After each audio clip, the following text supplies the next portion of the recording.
Hello बच्चों, कैसे हैं आप लोग। उम्मीद करता हूँ एकदम अच्छे होंगे।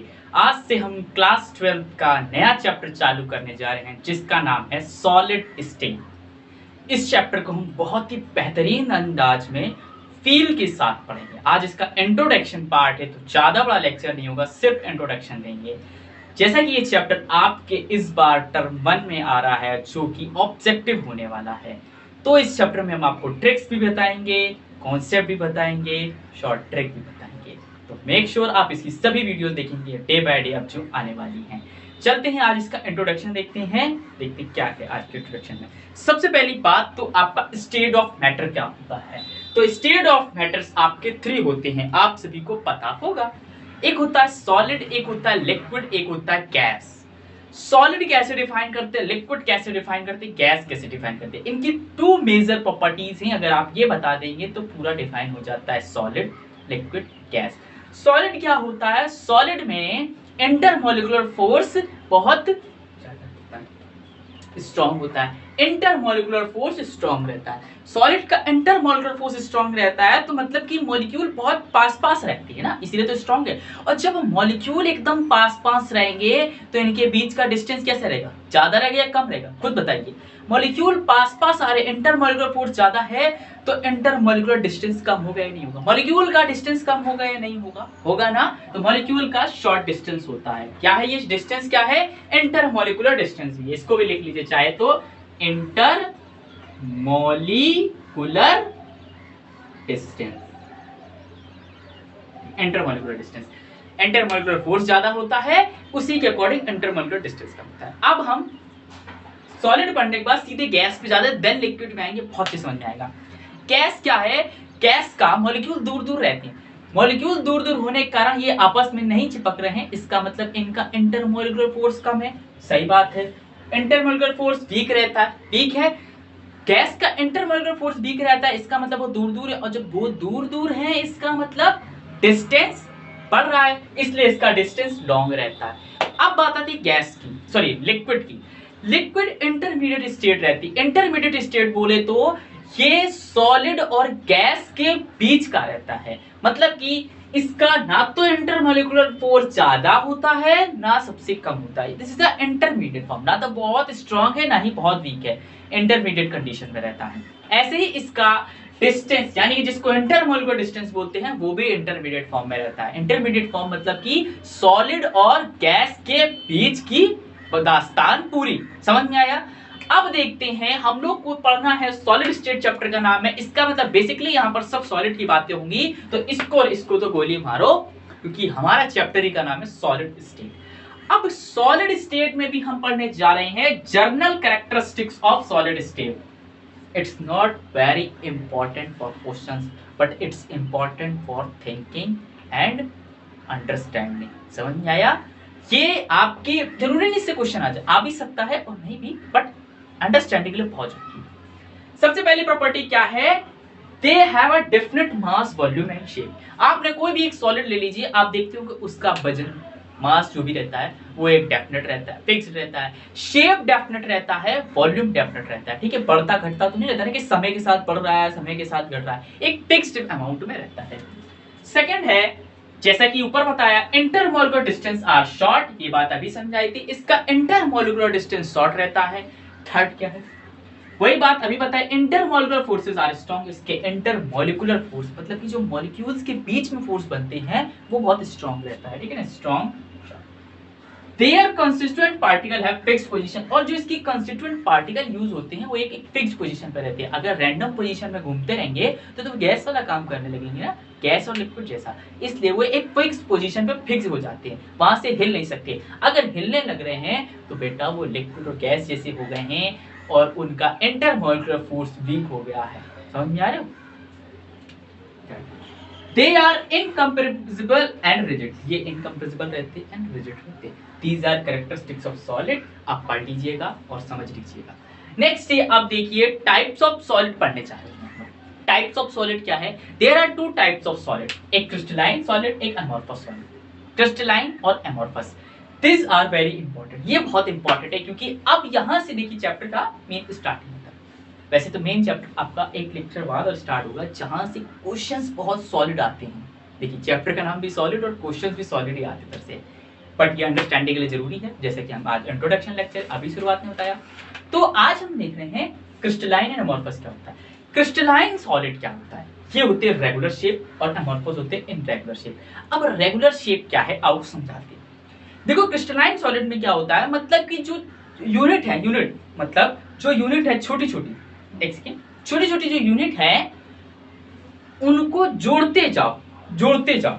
जब उनको जोड़ते जाओगे तो एक बड़ा स्ट्रक्चर बनेगा, एक जाइंट स्ट्रक्चर बनेगा। अरे छोटी छोटी यूनिट है, छोटी छोटी यूनिट को जोड़ते जाओ एक जाइंट स्ट्रक्चर बनेगा, उसी को बोलते हैं रेगुलर शेप। नहीं समझ में आया? एग्जांपल देखो, आप एक बिल्डिंग के बाहर खड़े हो, एक बिल्डिंग है बाहर खड़े, बिल्डिंग बनी कैसे, एक कमरों से तो बनी, कमरा कमरा कमरा, ढेर सारे कमरे बने, कमरे कमरे कमरे, उसी के ऊपर फिर दूसरा कमरा, उसी के ऊपर तीसरा कमरा, उसी के ऊपर चौथा कमरा, उसी के ऊपर पांचवा कमरा, ठीक है, और जो भी कंपार्टमेंट बना पर सब छोटे छोटे कमरे बने।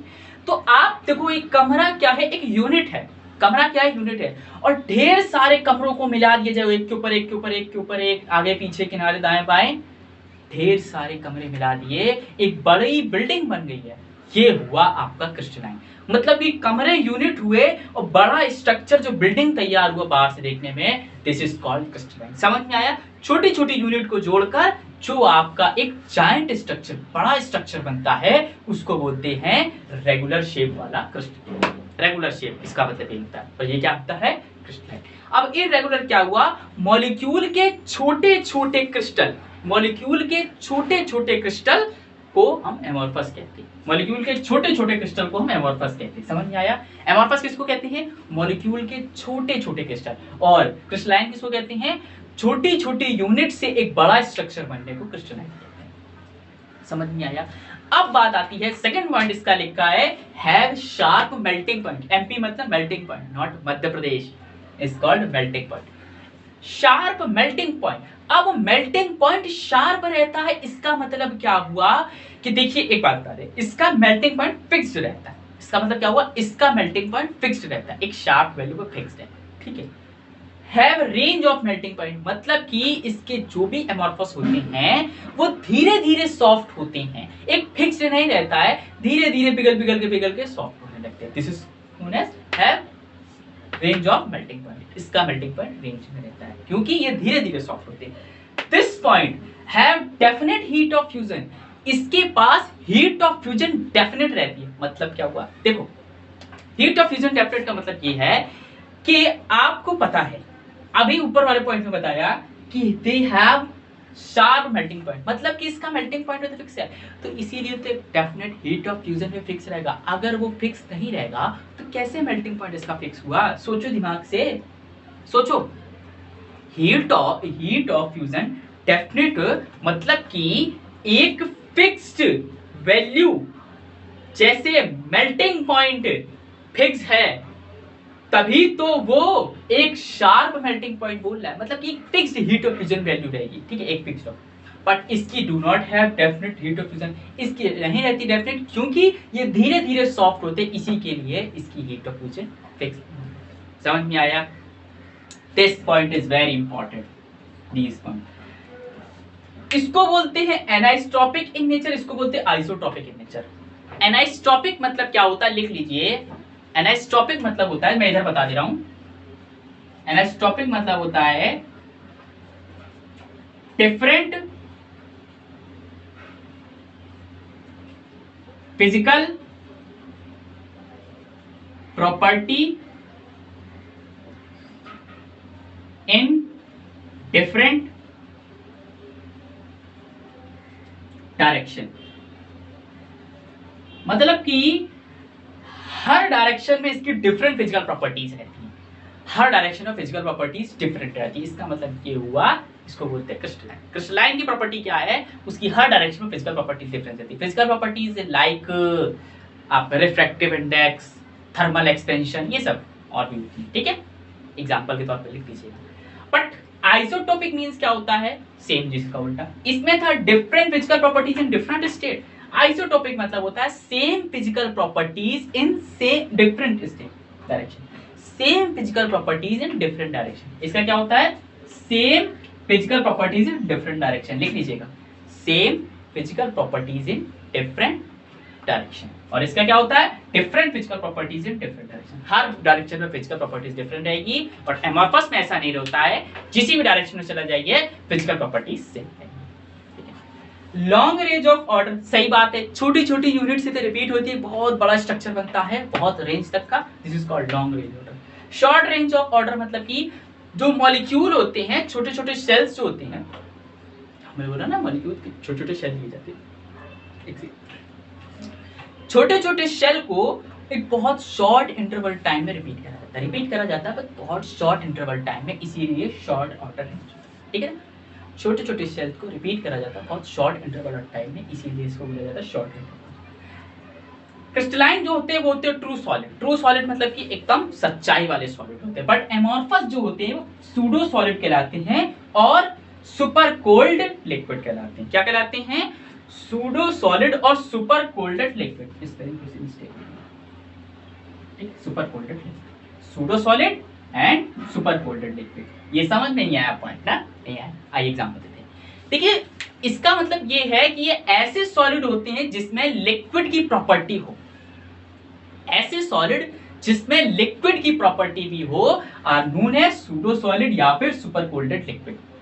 समझ में आया, ऐसे सॉलिड जिसमें लिक्विड की प्रॉपर्टी हो। हम पढ़ रहे हैं सॉलिड स्टेट, बट इधर आ गया ऐसे सॉलिड जिसमें लिक्विड की प्रॉपर्टी। अब बताइए ऐसा कोई एग्जांपल दिमाग में आ रहा है? देखिए आप जहां पे भी रहते हैं, बहुत हजारों साल पुराना कोई किला, किला किला देखिए ना, चलो छोड़ो, राजस्थान गए हो कभी? राजस्थान में बहुत पुराने पुराने किला है राजा वाजाओं के, वहां पर ग्लास लगा रहता है ना, कांच जहां लगा है, खिड़कियों पे कांच देखिए, कांच लगा रहता है। आप देखना कि जो बहुत पुराना किला है उसका कांच ऊपर से पतला नीचे से मोटा हो जाता है। क्यों? क्या ऐसे ही लगवाया था राजा लोगों ने? वो ग्लास का जो लिक्विड होता है वो इकट्ठा होके नीचे आ जाता है। जब वो लिक्विड नीचे आ जाता है तो ग्लास ऊपर से पतला नीचे से मोटा हो जाता है, और this is a example of pseudo solid या फिर सुपर कोल्डेड लिक्विड। ये एमॉर्फस में प्रॉपर्टी होती है। समझ में आया? अब हम देखने जा रहे हैं इनकी प्रॉपर्टीज जो आपने देख ली क्रिस्टलाइन एमॉर्फस की, इनके एग्जांपल्स, फिर इस लेक्चर को करेंगे समाप्त। क्या है, एक तरफ हम लिखने जा रहे हैं क्रिस्टलाइन और एक तरफ लिखने जा रहे हैं एमॉर्फस। क्रिस्टलाइन का पहला है मॉलिक्यूलर सॉलिड। मॉलिक्यूलर सॉलिड में क्या होता है, लाइक बेंजोइक एसिड और ईटीसी। बेंजोइक एसिड वाले मॉलिक्यूलर सॉलिड एग्जांपल होते हैं। फिर नेक्स्ट है आयनिक सॉलिड। आयनिक सॉलिड में लाइक KNO3 ETC। KNO3 और इसके जैसे वाले आयनिक सॉलिड के एग्जांपल होते हैं। एंड देन थर्ड है covalent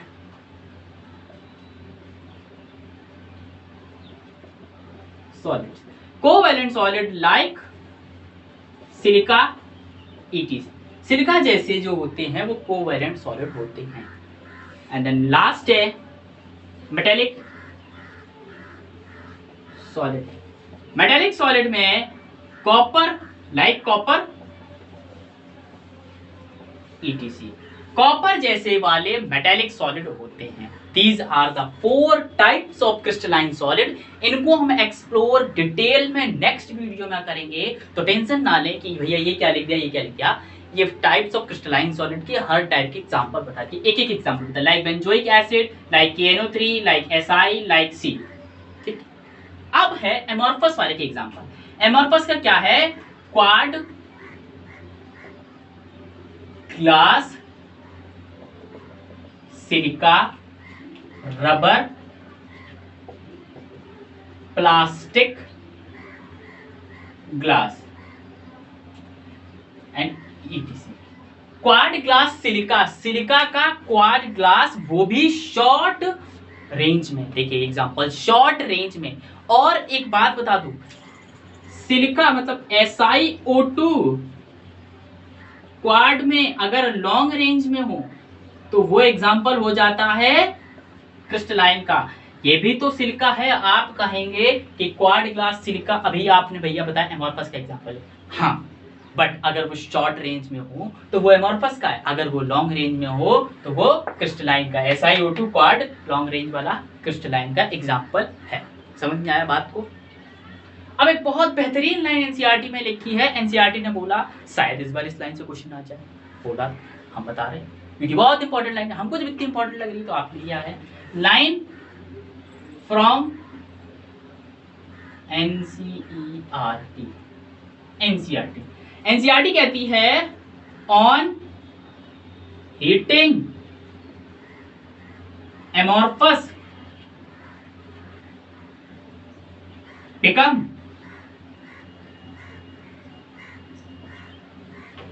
crystalline at the same temperature।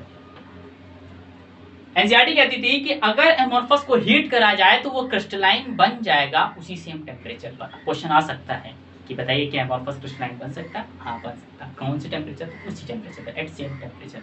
तो उम्मीद करता हूँ आज के इंट्रोडक्शन लेक्चर में समझ में आया होगा। आज के लेक्चर में इतना ही। लेक्चर कैसा लगा मुझे कमेंट करके बताएं, लाइक करें, शेयर करें, सब्सक्राइब करें। तब तक के लिए ओके बाय।